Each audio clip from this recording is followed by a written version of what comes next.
मी पांडुरंग समुद्रलाल आयवळे. पहिल्यांदा मी जाहीर निषेध करतो कालच्या भाजप आणि राष्ट्रवादीच्या बैठकीसंदर्भातला.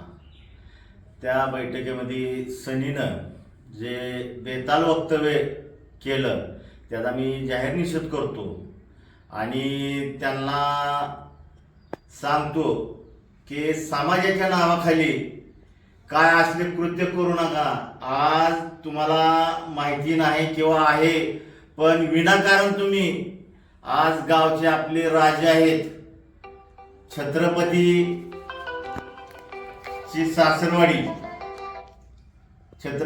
सासरवाडी आणि फलटणचे युवराज आहेत अनिकेत राजे, विश्वजित राजे.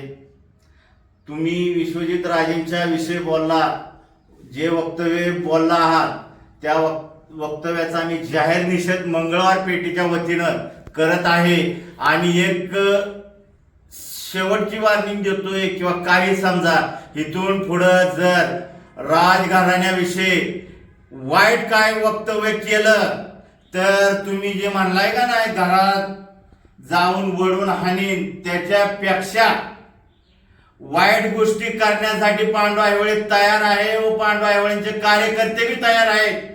जास्त मस्तीत जाऊ नका, हे लक्षात ठेवा. जय भीम. सर्वांना जय भीम व जय शिवराय.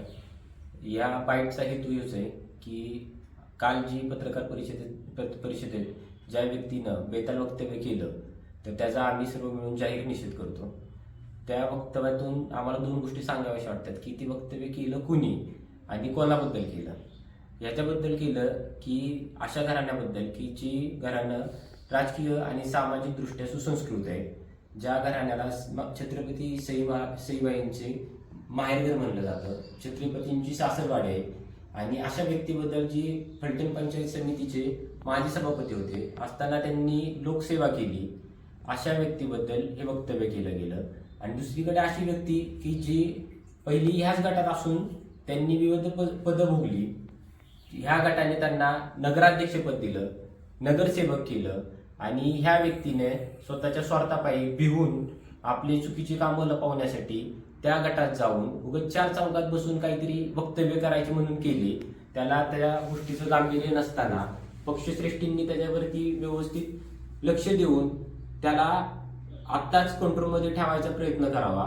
कारण दोन्हीकडच्या पक्षश्रेष्ठींनी कधी या स्तराला जाऊन एकमेकांबद्दल अशी टीका केलेली नाही आणि खालच्या कार्यकर्त्यांनी अशी टीका करणं कितपत योग्य आहे. बरं, ह्या टीकेतनं एक मेसेज जातोय की मंगळवारपेठ किंवा आमच्या समाजाप्रती जी चुकीची इमेज तयार होते तर ही इमेज तयार नाही झाली पाहिजे.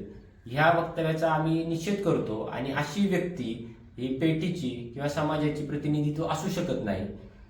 राहिला प्रश्न त्यांच्या वक्तव्याचा, तर त्याच्याबद्दल आम्हाला जे काय करायचंय ते आम्ही करू. जय भीम. काल जे वक्तव्य सनी यांच्याकडून करण्यात आलेलं आहे त्याचा सर्वप्रथम मी मंगळवार पेठेच्या वतीने जाहीर निषेध करतो. खरं तर गेली 25 वर्ष ज्या घराण्यानं आपल्याला सर्वसाधारण नगराध्यक्ष असताना आपल्याला नगराध्यक्षपद दिलं, 30 वर्ष आपल्याला सत्ता भोगायला दिली, त्या घराण्या तुम्ही घरात बसून करायची भाषा करत आहेत, हे बरोबर नाही. आणि हे मंगळवार पेठेतील लोकांनाही मान्य नाही की आपण जे वक्तव्य केले हे वैयक्तिक वक्तव्य केले, यामागे समाज नाही किंवा आपल्याला जरी प्रतिनिधित्व निवडणुकीच्या माध्यमातून दिलं असलं तरी त्यामागे मंगळवार पेठेतील लोक नाहीत. एवढाच या पत्रकार परिषदेच्या माध्यमातून आम्ही मंगळवार पेठेतील राजगटाचे जे कार्यकर्ते आहेत यांच्या माध्यमातून हा संदेश पूर्ण तालुक्याला नाही, पूर्ण सातारा जिल्ह्याला देण्याचा प्रयत्न करत आहे. जय हिंद.